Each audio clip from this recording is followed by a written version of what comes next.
Tak tady ten vlastně se jde po schodech na střeše restaurace. Jak jsem už kdysi zmiňoval, tak je minigolf. Je tady vlastně posazení, volný komplet minigolf, náš minigolf. Má vlastně 13 samostatných dráh.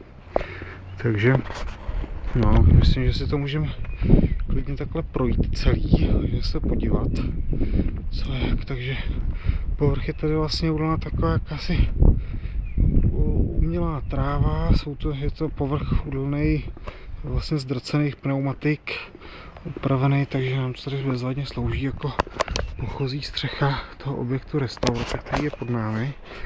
Tak, co se týká minigolfu, tak samozřejmě minigolf má své určitá pravidla.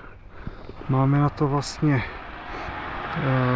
herní řád udělaný a co se týká využití, tak využití je tady obrovský. Dělají se vlastně turnaje v minigolfu mezi hosty penzionu, takže je s tím docela švanda. Užijeme si tady s tím spoustu legrace. Tak jsou tady různě řešené profily těch minigolfových dráh.